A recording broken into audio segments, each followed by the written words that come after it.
भइल कि मुआ गईले देवी तो दारू खलस डॉक्टर पता ना वाटर मालिक ये तो है दस एरिया मिया जौना के रस चूस के रवा गुटली फेंक देले रहनी।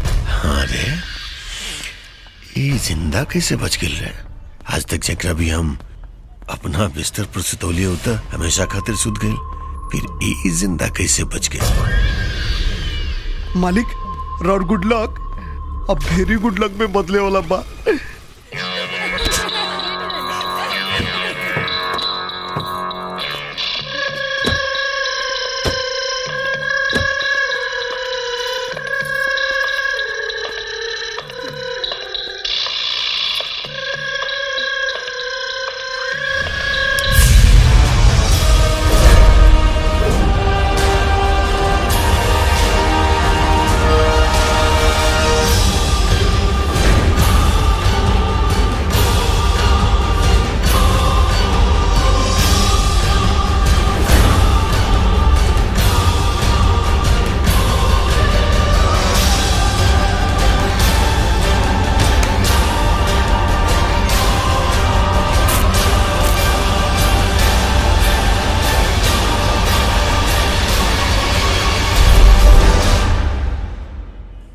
देवी तो फिर ही देवता के बिना कहाँ जाता हो का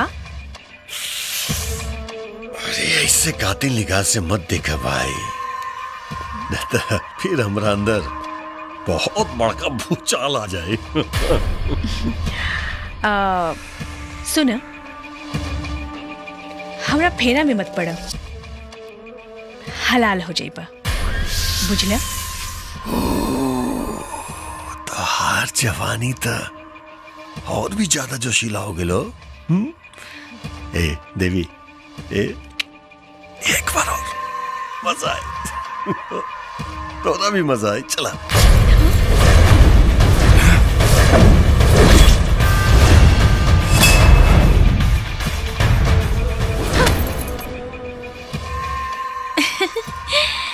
हम खुदे चलता नहीं।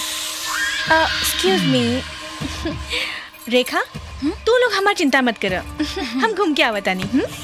Bye bye please please please thank you.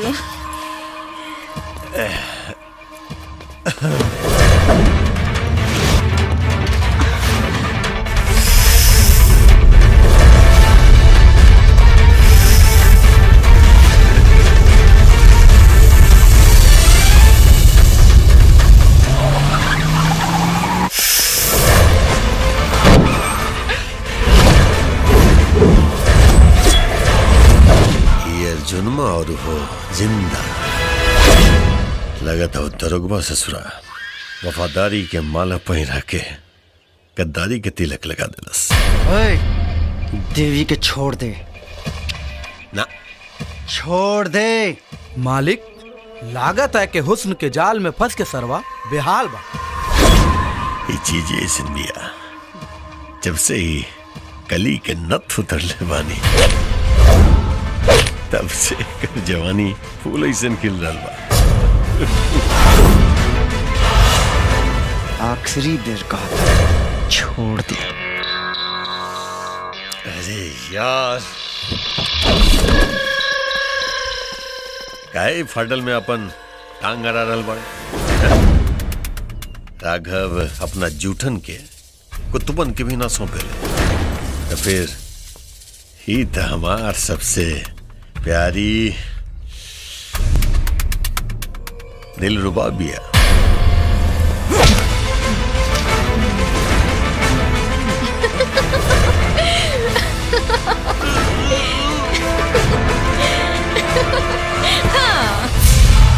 Arjun के सामने ज्यादा रंगदारी दिखेबे ना तो आवाज निकलला से पहले दम निकल जाए।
आज के बाद देवी की आहट से भी दूर रहिए, ना तो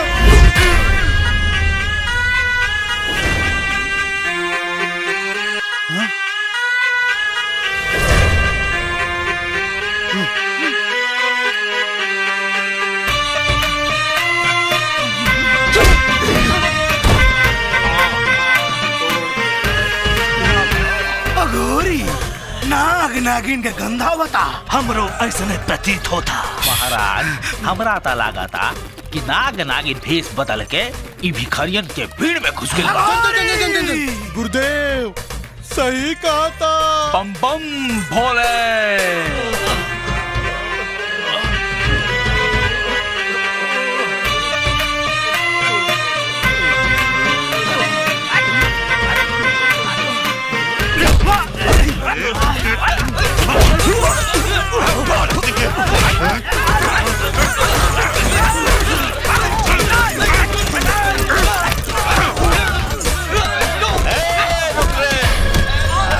आज के बाद कहीं देखला तू लोग तो काट डालो।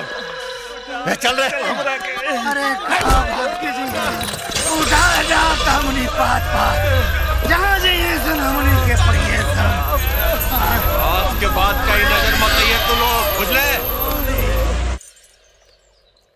मीत, हमनी के जिंदगी के कोनो किनारा नहीं खिलौकत।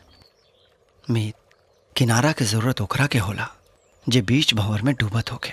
अरे हमनी के तो दौड़त आनी जा मीत, फिर छोट मोट रोड़ा तो इबे करी रास्ता में। राघव जैसन रोड़ा के चुभन तो बर्दाश्त हो जाइत, बाकी अघोरी और सोमनाथ जैसन पहाड़ के ठोकर मारल मुश्किल बा। तका तू वो महतारी बाप के भुला जेबू जकरा करेजा के तू टुकड़ा बन गइल बाड़ू।